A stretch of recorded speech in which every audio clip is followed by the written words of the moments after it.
Hello everyone, welcome to Study IQ. Study IQ के इस video में हम भारत का ओलंपिक खेलों में इतिहास देखेंगे और ओलंपिक गेम्स को डिटेल में कवर करेंगे। हम देखेंगे क्या क्या क्वेश्चंस इससे आ सकते हैं और मैं आपके लिए काफ़ी आसान बना दूंगा। याद रखना कि ओलंपिक्स में भारत ने अब तक क्या क्या किया है। ओलंपिक्स आप जानते हैं दुनिया के सबसे कठिन खेल माने जाते हैं। कठिन इसलिए क्योंकि इसमें लगभग सारे जो देश हैं वो पार्टिसिपेट करते हैं। जैसे एशियन गेम्स होते हैं, उसमें सिर्फ एशिया के कंट्री खेलते हैं। कॉमनवेल्थ में सिर्फ कॉमनवेल्थ के सदस्य खेलते हैं जो कॉमनवेल्थ ऑफ नेशंस के मेंबर होते हैं। लेकिन ओलंपिक गेम्स ऐसे होते हैं जिनमें पूरी दुनिया के लगभग सारे कंट्री पार्ट लेते हैं, इसीलिए इनको सबसे डिफिकल्ट गेम्स माना जाता है और क्वालिफाई करना ही अपने आप में बहुत बड़ी बात हो जाती है। तो देखते हैं भारत का ओलंपिक गेम्स से इतिहास। लेकिन इससे पहले ओलंपिक गेम्स के बारे में कुछ तथ्य जान लेते हैं। जब भी आपने ओलंपिक गेम्स का लोगो देखा होगा तो आपने ये 5 वृत्त यानी 5 सर्कल देखे होंगे। ये 5 सर्कल अलग अलग रंगों के हैं। यहां पे देखिए ब्लू, ये ब्लैक, ये रेड, ये ग्रीन और ये येलो। तो ये जो 5 सर्कल हैं ये अलग अलग महाद्वीपों को दिखाते हैं। जैसे कि जो ब्लू कलर है वो यूरोप का प्रतीक है, यूरोप, और यहां पे आप देख सकते हैं ये यूरोप है अंदर। इसी तरह से काला जो रंग है वो अफ्रीका का प्रतीक है। रेड कलर अमेरिका, यहां पे अमेरिका मतलब नॉर्थ अमेरिका और साउथ अमेरिका दोनों को मिला के अमेरिका कहा गया है। येलो कलर जो है वो एशिया का प्रतीक है और ग्रीन कलर जो है वो ऑस्ट्रेलिया का प्रतीक है। तो ये जो रंग हैं अलग अलग, ये अलग अलग जो महाद्वीप हैं उनको दिखाते हैं रिंग। इसको ओलंपिक रिंग कहा जाता है। ओलंपिक खेल जो हैं पहले ओलंपिया ग्रीस में हुआ करते थे, और क्योंकि ओलंपिया में हुआ करते थे, ग्रीस में एक जगह है ओलंपिया, इसलिए इनको ओलंपिक गेम्स कहते हैं। तो ये 8वीं शताब्दी ईसा पूर्व यानी बिफोर क्राइस्ट हुआ करते थे। 8वीं शताब्दी ईसा पूर्व। और सबसे पहले ओलंपिक गेम्स माना जाता है कि वो 776 ईसा पूर्व में हुए, यानी बहुत पहले की बात हो रही है। और ये जो गेम्स करवाए जाते थे ये ग्रीक गॉड जियस, ये आप फोटो में देख सकते हैं, ये हैं ग्रीक भगवान जिनको जियस कहा जाता है। तो ग्रीक गॉड जियस की याद में उनको सम्मानित करने के लिए करवाए जाते थे। तो ऐसा लगभग 12 सेंचुरीज यानी 1200 साल चला। अब हम यहां पे 8 सेंचुरी बीसी की बात कर रहे हैं, यानी हम अब 0 की तरफ आ रहे हैं। 8 सेंचुरी बीसी मतलब कहीं पे यहां पे नेगेटिव स्केल। तो अगर हम 12 बोल रहे हैं तो 8 तो पहले यहां 0 तक आएंगे और फिर हम एडी तक आएंगे 4। तो 4 सेंचुरी एडी तक ये गेम लगातार 1200 साल तक चले। लेकिन उसके बाद जो वहां के राजा थे थियोडोसियस, इस समय 4th सेंचुरी एडी में, उन्होंने सारे गेम्स बंद करवा दिए। इनफैक्ट सारे फेस्टिवल्स बंद करवा दिए और ओलंपिक भी एक फेस्टिवल की तरह थे, एक तरह के स्पोर्ट्स फेस्टिवल की तरह इन्हें खेला जाता था। लेकिन उसके बाद आप देख सकते हैं यहां पे कि हम बात कर रहे हैं 4वीं शताब्दी की, 4वीं शताब्दी, और फिर लगभग 1500 साल के बाद ये दोबारा स्टार्ट हुए। तो ये तो है ओलंपिक गेम्स का इतिहास। अब जो नए ओलंपिक गेम है जिन्हें मॉडर्न ओलंपिक गेम्स कहा जाता है, अब हम उनकी बात नहीं करेंगे जो ग्रीस में हुआ करते थे। आधुनिक ओलंपिक जो 1500 साल बाद दोबारा स्टार्ट हुए तो वो 1896 में सबसे पहली बार खेले गए और ग्रीस की राजधानी एथेंस में खेले गए। ग्रीस जिसे हम यूनान बोलते हैं, तो ग्रीस की राजधानी एथेंस में खेले गए पहले आधुनिक ओलंपिक खेल। तो ओलंपिक खेल जो है इन्हें इसलिए कहा जाता था ओलंपिक्स क्योंकि ये ओलंपिया में खेले जाते थे। और ये खेल इनको शुरू करने का श्रेय एक फ्रांस के व्यक्ति को जाता है जिनका नाम है बैरॉन पियर डे काबर्टिन। तो इनका पूरा नाम है बैरॉन पियर डे काबर्टिन। ये नाम आपको एकदम याद रखना है, बिल्कुल नहीं भूलना है। बैरॉन पियर डे काबर्टिन फ्रांस के व्यक्ति थे, इन्हें ये श्रेय जाता है ओलंपिक खेलों को शुरू करने वाला। और इन्होंने एक इंटरनेशनल ओलंपिक कमेटी भी बनाई थी जो आज तक काम कर रही है, अंतर्राष्ट्रीय ओलंपिक समिति। तो वो बैरॉन पियर डे काबर्टिन ने 1894 में बनाई थी, जिसने फिर 1896 में खेलों का आयोजन किया। और इसका हेडक्वार्टर आज की तारीख में लॉज़ैन में है। इंटरनेशनल ओलंपिक कमेटी का हेडक्वार्टर स्विट्जरलैंड के शहर लॉज़ैन में है। अब ओलंपिक जो खेल होते हैं उनका जो ध्येय वाक्य होता है यानी आदर्श वाक्य जिसे मोटो कहा जाता है वो है सिटियस ऑल्टियस फोर्टियस। सिटियस मतलब होता है फास्टर, यानी जल्दी, स्पीड होनी चाहिए आपके अंदर, एजिलिटी होनी चाहिए। ऑल्टियस मतलब होता है हायर यानी ऊंचाई, और फोर्टियस मतलब होता है स्ट्रॉन्गर यानी कि ताकत। तो फास्टर, हायर और स्ट्रॉन्गर ये एक तरह से एक खिलाड़ी के एट्रीब्यूट्स माने जाते हैं ओलंपिक्स में, क्योंकि प्रतिस्पर्धा इतनी ज्यादा होती है कि उसमें सिटियस, ऑल्टियस और फोर्टियस एक तरह से इनका मापन किया जाता है। तो ये है इसका ध्येय वाक्य।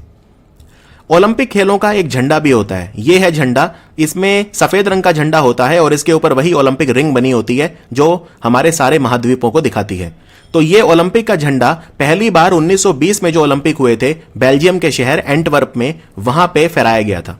तो 1920 में फहराया गया था। हालांकि गेम तो 1896 में शुरू हो गए थे, लेकिन 1920 में पहली बार ओलंपिक झंडे का इस्तेमाल किया गया था और यह है ओलंपिक का झंडा। ओलंपिक खेल आज तक सिर्फ 3 बार नहीं हुए। 1916 में नहीं हुए क्योंकि वर्ल्ड वॉर 1 चल रहा था, और 1940 और 44 में नहीं हुए क्योंकि आप जानते हैं 1939 से 1945 तक वर्ल्ड वॉर 2 चला था, द्वितीय विश्व युद्ध, और 1914 से 1918 तक फर्स्ट वर्ल्ड वॉर था। तो 1916, 1940 और 1944 में जो ओलंपिक गेम है वो नहीं हुए, कैंसिल हो गए थे वर्ल्ड वॉर की वजह से, विश्व युद्ध की वजह से। पहली बार ओलंपिक खेलों में महिलाओं ने भाग लिया था 1900 में, यानी दूसरे ओलंपिक खेल जो हुए थे 1896 के 4 साल बाद 1900 में पेरिस में हुए थे, फ्रांस की कैपिटल में। वहां पे पहली बार महिलाओं ने भाग लिया था, और जो पहली महिला थी जिसने ओलंपिक खेलों में प्रतिस्पर्धा की, उनका नाम था हेलेन डे पोर्टेलेस। ये स्विट्जरलैंड की थी, और ये इन्होंने गोल्ड मेडल भी जीता। तो ये पहली महिला ओलंपिक चैंपियन भी बनी थी, हेलेन डे पोर्टेलेस। उसके बाद एक ओलंपिक की मशाल होती है जिसे ओलंपिक फ्लेम कहा जाता है। तो ओलंपिक की जो मशाल है ये सबसे पहली बार इस्तेमाल हुई 1928 के जो एम्स्टर्डम ओलंपिक थे, जो नेदरलैंड की राजधानी एम्स्टर्डम में हुए थे 1928 के। वहां पे पहली बार ओलंपिक की मशाल जलाई गई। अभी तक कई शहर ऐसे हैं जो 2 बार ओलंपिक खेलों का आयोजन कर चुके हैं, जैसे एथेंस, सबसे पहले ओलंपिक खेल यहां हुए थे 1896 में, और 2004 में भी हुए थे, ग्रीस की राजधानी एथेंस में। फिर पेरिस है जहां पे सन 1900 में हुए और 1924 में हुए, और लॉस एंजलिस जहां पे 1932 में हुए, 1984 में भी हुए, और बाय द वे 2028 के जो होंगे वो भी लॉस एंजलिस में होंगे। तो लॉस एंजलिस 2028 में 3 बार आयोजक हो जाएगा, लेकिन अभी तक 2 बार है। तो 2028 के भी लॉस एंजलिस में होंगे जो अमेरिका में है। और एक शहर ऐसा है जहां पे ओलंपिक खेल 3 बार हो चुके हैं, 1908, 1948 और 2012, और यह है लंदन। तो लंदन एकमात्र शहर है अब तक जिसमें ओलंपिक खेल 3 बार आयोजित हो चुके हैं। अगर हम देश की बात करें कि सबसे ज्यादा बार आयोजन इनका किस देश में हुआ है, तो United states of America. America में ओलंपिक खेल 4 बार हो चुके हैं, जैसे लॉस एंजलिस में 2 बार 32 और 84, सेंट लुइस में 1904 और अटलांटा में 1996। ये सारे शहर अमेरिका में हैं, लॉस एंजलिस, सेंट लुइस और अटलांटा। तो अमेरिका 4 बार आयोजन कर चुका है, और 5वीं बार अब करेगा अमेरिका 2028 में, क्योंकि लॉस एंजलिस अमेरिका में है। और क्योंकि पेरिस में भी खेल होंगे 2024 में, जो ओलंपिक खेल होंगे, तो पेरिस भी 2024 में 3 बार आयोजक बन जाएगा ओलंपिक खेलों का। अब हम आते हैं इतना जानने के बाद भारत के इतिहास पे। देखिए, भारत जो है उसने सबसे पहली बार भाग लिया था ओलंपिक में सन 1900 में। 1896 वाले में हमने भाग नहीं लिया था, हमने 1900 वाले में पहली बार भाग लिया था। और हमारे एक खिलाड़ी बस गए थे वहां पे जिनका नाम था नॉर्मन प्रिचर्ड। नॉर्मन प्रिचर्ड जो है ये अपनी इंडिविजुअल कैपेसिटी में गए थे, यानी इन्होंने अपने आप को रिप्रेजेंट किया था, भारत को रिप्रेजेंट नहीं किया था। मतलब इनको भारत ने नहीं भेजा था। तो पहले खिलाड़ी जो है वो अपने आप को रिप्रेजेंट करते थे, कई बार आज भी करते हैं वैसे। तो नॉर्मन प्रिचर्ड जो है उन्होंने रिप्रेजेंट किया था अपने आप को, हालांकि वो भारत के थे, एंग्लो इंडियन थे, और ये पेरिस में थे उस वक्त। तो इन्होंने फिर ये वहां से चले गए थे, सन 1900 की बात है, क्योंकि वहां पे पेरिस में ही हुए थे। तो ये पेरिस में उस वक्त हॉलीडे कर रहे थे, वेकेशन पे थे, तो इन्होंने जाके भाग ले लिया, और इन्होंने 2 सिल्वर मेडल भी जीत डाले, याद रखिए। हालांकि टेक्निकली हम ये नहीं कह सकते कि पहली बार भारत ने पदक 1900 में जीता था, क्योंकि नॉर्मन प्रिचर्ड उस वक्त भारत को रिप्रेजेंट नहीं कर रहे थे। लेकिन मैंने इंटरनेशनल ओलंपिक कमेटी की वेबसाइट देखी, तो वहां पे वो नॉर्मन प्रिचर्ड के जो 2 मेडल हैं उनको भारत के गिनता है। तो आप ये कह सकते हैं कि हां, भारत की तरफ से जो इंडिविजुअल मेडल सबसे पहले जीता था ओलंपिक में, वो 2 सिल्वर मेडल, 2 रजत पदक जीते थे नॉर्मन प्रिचर्ड ने 1900 के पेरिस ओलंपिक में।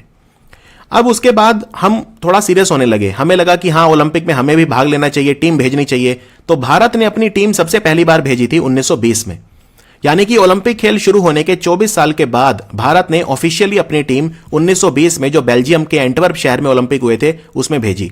वहां हम कुछ खास कर नहीं पाए, और फिर जो दोराबजी टाटा थे, जो बहुत बड़े उद्योगपति थे, दोराबजी टाटा, इन्होंने ये कहा कि भारत में एक स्पोर्ट्स बॉडी होनी चाहिए जो खेलों को प्रॉपर आयोजित करे, यानी कि भारत में ओलंपिक को पॉपुलराइज करने के लिए राष्ट्रीय स्तर पर हमें एक स्पोर्ट्स बॉडी चाहिए। तो 1920 में जब हमारी टीम वापस आई पहली बार ओलंपिक खेल के, तो दोराबजी टाटा जो थे, उन्होंने ए.जी. नोहरन, जो फिजिकल एजुकेशन डायरेक्टर थे YMCA के, उन्हें कहा कि हम एक समिति बनाते हैं। तो फिर 1923-24 में एक provisional all India Olympic committee बनाई गई, लेकिन प्रोविजनल थी, अभी कोई पक्की नहीं बनी थी। और उसके बाद फाइनली फिर 1927 में हमने प्रॉपर इंडियन ओलंपिक एसोसिएशन को बना दिया 1927। तो इंडियन ओलंपिक एसोसिएशन कब बना था? 1927। और इसी साल जो इंटरनेशनल ओलंपिक कमेटी है उसने इसको रिकॉग्नाइज भी कर लिया था, यानी इसको अपनी आधिकारिक मान्यता दे दी थी। तो इसको बनाने का सबसे ज्यादा श्रेय जाता है दोराबजी टाटा को। और Dorabji Tata Indian Olympic association के पहले प्रेसिडेंट भी बने थे, यानी फाउंडिंग प्रेसिडेंट भी थे सर दोराबजी टाटा। तो भारत ने सबसे पहली बार भाग कब लिया ओलंपिक गेम्स में? सन 1900 में।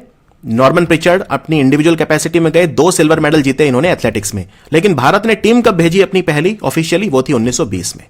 और उसके बाद से हमने हर ओलंपिक्स में भाग लिया, याद रखिए, हर ओलंपिक्स में।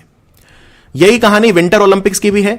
देखिए, ओलंपिक्स 2 तरह के होते हैं, और मैं जानता हूं कई बार स्टूडेंट कंफ्यूज हो जाते हैं कि ये समर ओलंपिक, विंटर ओलंपिक, इनमें क्या फर्क है। जब मैं बोलता हूं नॉर्मल ओलंपिक तो मतलब समर ओलंपिक, ग्रीष्म ओलंपिक, जिसमें सारे खेल होते हैं, जैसे स्विमिंग है या जो भी आप खेल देखते हैं, एथलेटिक्स के खेल हैं, ये सारे समर ओलंपिक के खेल हैं। विंटर ओलंपिक बिल्कुल अलग चीज है। विंटर ओलंपिक जो है ये बिल्कुल अलग है। इनमें सारे शीत ओलंपिक बोलते हैं, इनमें सारे बर्फ पे खेले जाने वाले खेल होते हैं, जो बर्फ पे खेले जाते हैं वो वाले खेल होते हैं विंटर ओलंपिक में। और आज तक भारत विंटर ओलंपिक के इतिहास में एक भी पदक नहीं जीत पाया है, क्योंकि भारत में विंटर ओलंपिक जो है उनके लिए अनुकूल परिस्थितियां नहीं है। हमारे यहाँ पे उतनी बर्फीली जगह नहीं है जहां पे हम प्रैक्टिस कर सकें। हमारे जो खिलाड़ी हैं उनमें बर्फीले खेलों को लेकर जागरूकता नहीं है। बहुत सारे खेल होंगे जिनके आपने नाम नहीं सुने होंगे, जैसे अल्पाइन स्कीइंग होता है, अल्पाइन स्कीइंग है, या लूज है, या ये सारे जो खेल होते हैं, तो विंटर ओलंपिक्स भारत में पॉपुलर नहीं है, इसलिए हमारे खिलाड़ी क्वालिफाई भी नहीं कर पाते। अगर मैं जैसे 2018 की बात करूं, 2018 में जो विंटर ओलंपिक हुए थे प्योंगचैंग में हुए थे, साउथ कोरिया में, तो वहां पे हमारे बस 2 खिलाड़ी गए थे भाग लेने, सिर्फ 2। एक तो वो थे शिव केसवन और एक थे जगदीश सिंह, और वो फिर खाली हाथी वापस आए थे। तो लेकिन विंटर ओलंपिक्स जो है उनका कल्चर नहीं है इंडिया के अंदर। हम समर ओलंपिक को ही प्राथमिकता देते हैं, हालांकि विंटर ओलंपिक्स में भी हमारी टीम तो हर बार जाती है। तो मैं बात कर रहा हूं समर ओलंपिक्स। समर ओलंपिक्स जो है उन्हीं की बात हो रही है यहां पे। तो समर ओलंपिक्स जो है उसमें भारत 1920 के बाद हर साल भारत ने टीम भेजी है। और विंटर ओलंपिक्स में भारत ने पहली बार भाग लिया था 1964 में, और तब से हमने विंटर ओलंपिक्स में भी हर बार कंपीट तो किया है। अब मैं आता हूं भारत के इतिहास पे, और भारत का इतिहास इसमें मैं आपको बहुत आसानी से एक टेबुलर फॉर्म में बताऊंगा, जिससे आपको इतना आसान हो जाएगा। अब आप यहां पे देखिए, 1896 में तो हमने भाग लिया नहीं था, 1900 में हमने भाग लिया था, और नॉर्मन प्रिचर्ड जो है वो एथलेटिक्स में 2 सिल्वर मेडल ले आए थे। उसके बाद 1904, 1908, 1912 में हमने भाग नहीं लिया। 1920 में पहली बार टीम भेजी, तो 20 और 24 में हमने कुछ नहीं किया। लेकिन फिर एक समय आया 1928 से 1956, यानी लगातार 6 ओलंपिक्स, 1928 से 1956 जो ये टाइम है, ये 28 सालों का टाइम है, लेकिन इसमें 6 ओलंपिक हुए थे, क्योंकि आप जानते हैं बीच में वर्ल्ड वॉर के कारण कई ओलंपिक्स नहीं हो पाए थे।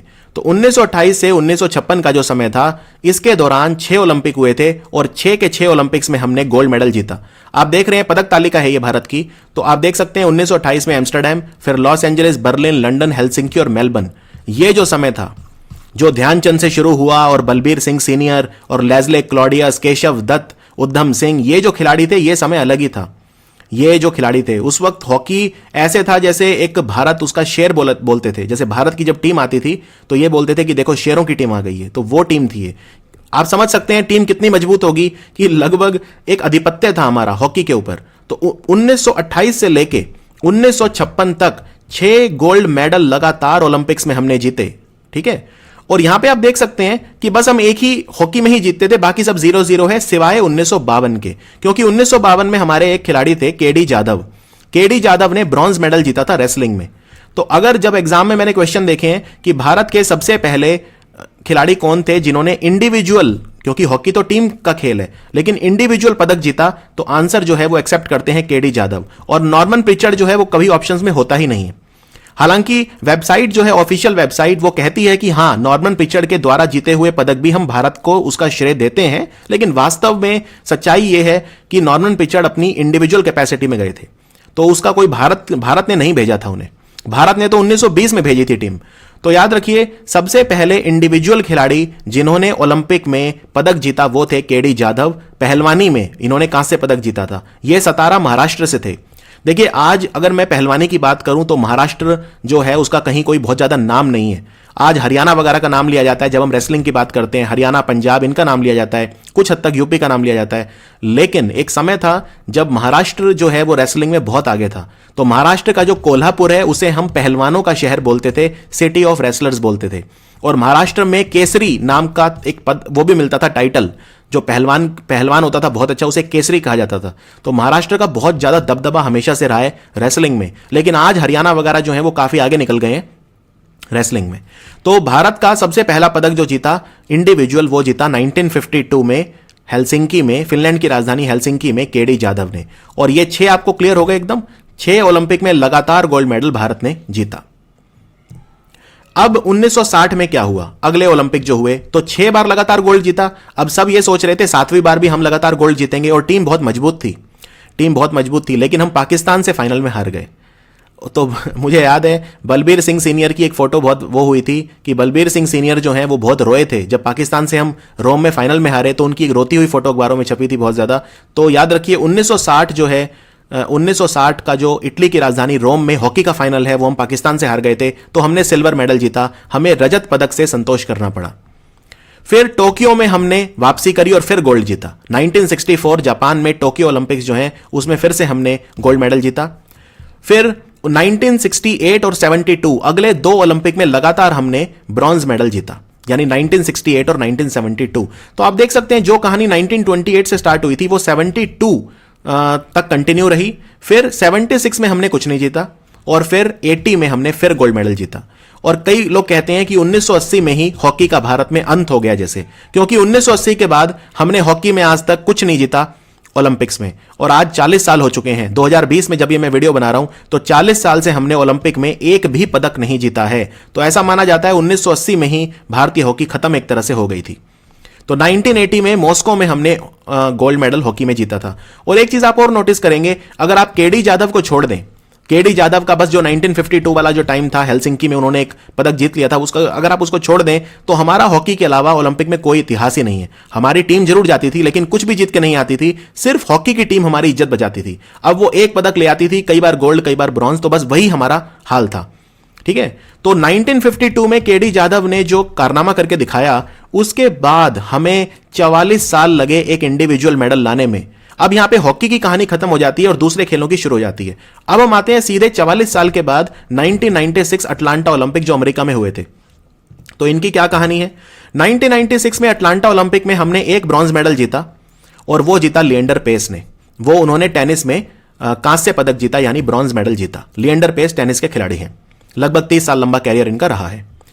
फिर 2000 सिडनी ओलंपिक 2000 कर्नम मल्लेश्वरी ने एक कांस्य पदक जीता। भारोत्तोलक थी, ये वेट लिफ्टर थी, वेट लिफ्टिंग में कर्नम मल्लेश्वरी ने। कर्नम मल्लेश्वरी पहली खिलाड़ी हैं महिला जिन्हें राजीव गांधी खेल रत्न पुरस्कार मिला था। फिर 2004 आ जाते हैं। 2004 में एथेंस ओलंपिक, क्योंकि सबसे पहले ओलंपिक एथेंस में हुए थे, तो 2004 के जो ओलंपिक थे इनका भी काफी शोर था कि एथेंस में दोबारा हो रहे हैं। तो एथेंस में राज्यवर्धन सिंह राठौर, इन्होंने डबल ट्रैप शूटिंग में सिल्वर मेडल जीता। ये बहुत बड़ी उपलब्धि थी, क्योंकि ये पहले खिलाड़ी हैं जिन्होंने सिल्वर मेडल जीता था। अगर आप नॉर्मन पिचर्ड को हटा दें तो ये पहले खिलाड़ी हैं जिन्होंने इंडिविजुअल कैटेगरी में सिल्वर मेडल जीता। और आप देख सकते हैं 1952 के बाद 44 साल तक भारत ने कोई भी इंडिविजुअल मेडल नहीं जीता था। 1952 में केडी जाधव ने, और फिर सीधा 1996 में लिएंडर पेस ने। उसके बीच में 44 साल तक हम कोई पदक नहीं जीत पाए थे। फिर 2008 में भारत ने पहला इंडिविजुअल गोल्ड मेडल जीता, अभिनव बिंद्रा। और अभिनव बिंद्रा भारत के ओलंपिक के इतिहास में एकमात्र खिलाड़ी हैं जिन्होंने आज तक इंडिविजुअल गोल्ड मेडल जीता है। इन्होंने शूटिंग में मेंस 10 मीटर एयर राइफल में गोल्ड मेडल जीता। विजेंदर सिंह ने बॉक्सिंग में 75 किलोग्राम वर्ग में ब्रॉन्ज मेडल जीता था 2008 के बीजिंग ओलंपिक में। और सुशील कुमार हरियाणा के रेसलर हैं, इन्होंने 66 किलोग्राम कैटेगरी में ब्रॉन्ज मेडल जीता। तो यानी कि हमें क्या मिला 2008 के बीजिंग ओलंपिक में, हमें एक गोल्ड मेडल मिला जो अभिनव बिंद्रा ने जीता, और 2 ब्रॉन्ज मेडल मिले। अब हम आते हैं, बचे हुए बस 2 ओलंपिक और हैं, 2012 के लंदन ओलंपिक और 2016 के रियो डी जेनेरियो ओलंपिक। तो 2012 के लंदन ओलंपिक हमारे लिए काफी अच्छे माने जाएंगे, क्योंकि हमने इसमें 2 रजत पदक जीते और 4 कांस्य पदक जीते। तो सिल्वर मेडल जीता विजय कुमार ने शूटिंग में, सुशील कुमार ने रेसलिंग में। और सुशील कुमार आप देख सकते हैं 2 लगातार ओलंपिक में जीतने वाले एकमात्र भारत के खिलाड़ी हैं। इन्होंने 2008 के बीजिंग ओलंपिक में ब्रॉन्ज जीता था और 2012 के लंदन ओलंपिक में इन्होंने सिल्वर मेडल जीता। फिर ब्रॉन्ज किसने जीता? Gagan Narang shooting, Saina Nehwal badminton, Mary Kom boxing और योगेश्वर दत्त रेसलिंग। और फिर फाइनली 2016 के ब्राजील के शहर रियो डी जेनेरियो में ओलंपिक हुए, जिसमें बस हम 2 ही पदक जीत पाए, एक सिल्वर और एक ब्रॉन्ज। सिल्वर जीता पीवी सिंधु ने बैडमिंटन में और ब्रॉन्ज जीता साक्षी मलिक ने रेसलिंग में। तो आप देख सकते हैं कि हमारा जो ओलंपिक का इतिहास है वो पूरी तरह से हॉकी से डोमिनेटेड है। और अगर इंडिविजुअल कैटेगरी की बात करें तो बस हमारे पास दिखाने को 1900 के पेरिस में नॉर्मन पिचर्ड के 2 रजत पदक हैं, 1952 के केडी जादव का एक ब्रॉन्ज मेडल है, फिर सीधा 1996 में Leander Paes Atlanta Olympic bronze medal, 2000 में Karnam Malleswari bronze medal weight lifting, 2004 में Rajyavardhan Singh Rathore silver medal Athens Olympics, और फिर 2008 में फाइनली अभिनव बिंद्रा ने हमें पदक दिलाया। तो 2008 से हम थोड़ा सा ओलंपिक्स में अच्छा करना हमने स्टार्ट किया है। 2008 में हमने 1 गोल्ड और 2 ब्रॉन्ज जीते। ये अभिनव बिंद्रा जो हैं ये एकमात्र खिलाड़ी हैं आज तक जिन्होंने एक इंडिविजुअल गोल्ड मेडल जीता है। तो यही है हमारा ओलंपिक्स का इतिहास। अब विंटर ओलंपिक की बात करें तो बस आपको इतना याद रखना है कि सबसे पहले विंटर ओलंपिक खेल 1924 में हुए थे और ये एक फ्रांस का शहर है जिसको चैमोनिक्स बोलते हैं, वहां पे हुए थे।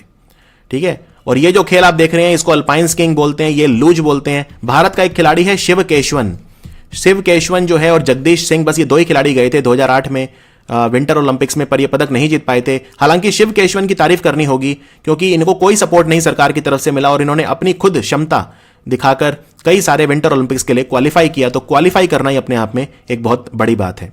अब 2022 में होंगे विंटर ओलंपिक बीजिंग में, तो देखना होगा अब कौन सा खिलाड़ी भारत का आगे आता है। तो यही है हमारा ओलंपिक का इतिहास।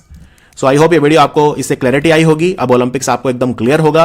इसमें अगर आप इस वीडियो को देख लेते हैं तो आप सारे के सारे क्वेश्चन अब ओलंपिक्स के आसानी से कर पाएंगे। Thank you for watching static GK.